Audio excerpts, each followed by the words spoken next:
28 October ঢাকার পল্টন ময়দানে এই ফেসিবাদী গোষ্ঠী লগি বৈঠা দিয়ে মানুষ হত্যা করে মানুষের উপর নির্যাতন করেছিল। ছাত্র জনতার অভ্যুত্থানে স্বৈরাচারী সরকারের পতনের 100 দিন উপলক্ষে যুক্তরাষ্ট্রের মিশিগানে শহীদদের স্মরণে দোয়া ও আলোচনা সভা সম্পন্ন হয়েছে।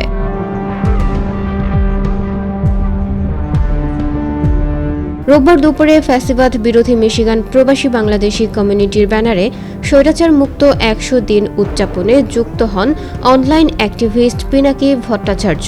এটা ঠিক যে আমরা যাদেরকে সরকারে দেখতে চেয়েছিলাম তারা নাই। এটা ঠিক যে বিপ্লবের বিরোধী শক্তিগুলো আমাদের সরকারে আসছে। পাশাপাশি এটাও ঠিক যে এই সরকার হাসিনার মতো জালেম সরকার, এই সরকার হাসিনার মতো ফ্যাসিস্ট সরকার, এই সরকার হাসিনার মতো নীতিরক সরকার।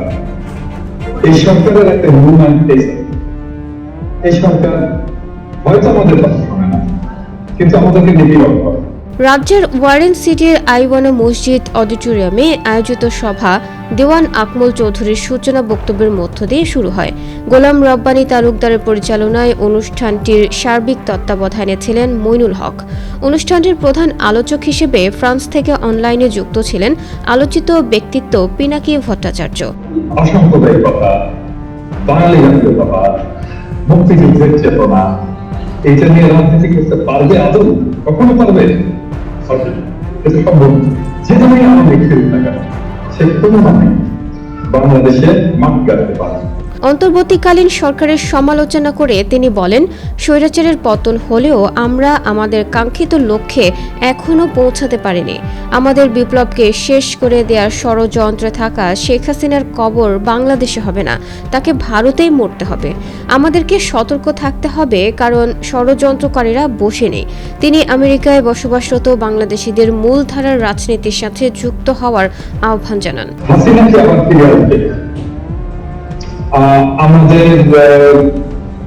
আমাদের বিপ্লব পূর্বের যে ঐক্যটা ছিল সেই ঐক্যটা কেন রক্ষিত হচ্ছে? রাজনৈতিক দলগুলো কি আমাদের আকাঙ্ক্ষাকে বাস্তবায়ন করতে পারবে? এই প্রশ্নগুলোর জবাব আমার কাছে নেই। প্রথম দিকে প্রশ্নের জবাব আছে, যেমন ধরেন হাসিনা কি আর ফিরবে? আমি এই প্রসঙ্গে কিছুক্ষণ আগেই একটা মিটিং এ ছিলাম আপনাদের আমেরিকাতে। আমি বলেছিলাম যে আমাদের সবার হাতের তালুতে চেষ্টা করলে হয়তো চলবা দেখতে পারে, কিন্তু তবু হাসিনা আমাদের হাতের তালুতে যদি শুরু করে এত অসম্ভব জিনিস যদি হয়েও যায়, তারপরে হাসিনা কখনো হাসিনাকে কি আমরা ফিরিয়ে আনতে পারবো বাংলাদেশের শাস্তি দেওয়ার জন্য? আমার ধারণা, আমার অনুমান আমরা পাবো। ইন্ডিয়া এটা দেবে, তাকে ফেরত ইন্ডিয়া তাকে রেখে দেবে এবং সম্ভবত তার মৃত্যু হবে ভারতের মাটি, সে বাংলাদেশের মাটিতে তার শেষ আশ্রয় জুটবে না। আমাদের ভবিষ্যতে দেশের মধ্যে কোন সমস্যা আইডেন্টিটি যে তারা করতে পারবে, যে সমস্যা হলো বুঝতে পারি। তো এইখানে আমাদের প্রবাসীদের কিন্তু কোনো শক্তি নেওয়ার জায়গা, আমাদের প্রবাসীদের সিস্টেম নেওয়ার জায়গা।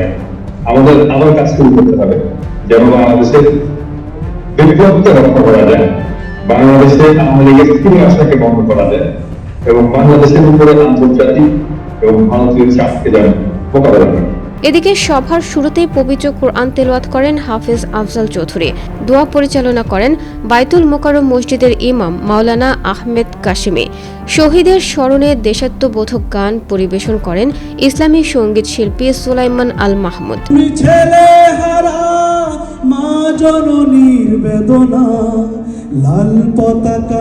এছাড়া জুলাই আগস্ট বিপ্লবে ঘটে যাওয়া নির্মম হত্যাকাণ্ড ও নির্যাতনের ধারণ করা ভিডিও নিয়ে নির্মিত 30 মিনিটের একটি প্রামাণ্যচিত্র প্রদর্শন করেন মইনুল হক। আন্দোলনে যেরকম যে স্পিড ছিল এখন সেই স্পিডটা নাই। অনেকগুলা কারণ আছে, আমার মতো আমি না, শুধু যারা বহির্বিশ্বে বা দেশে। এমন সব দিনের নৃশংসতা দেখে অনেকেই আবেগ আপ্লুত ও অশ্রুসিক্ত হয়ে পড়েন।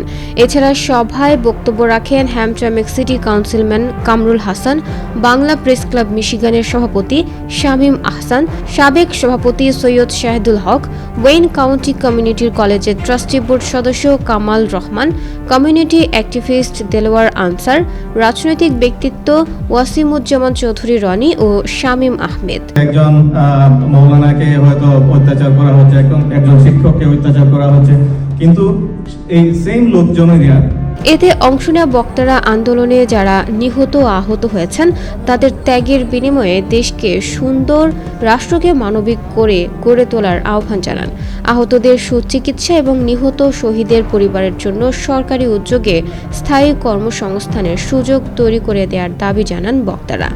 তাছাড়া বিষয়ভিত্তিক আলোচনায় অংশ নেন ওয়েইন স্টেট ইউনিভার্সিটির শিক্ষার্থী আলবি চৌধুরী ও Adiba Tasnim. How can we forget those who gave their everything so we can stand here today?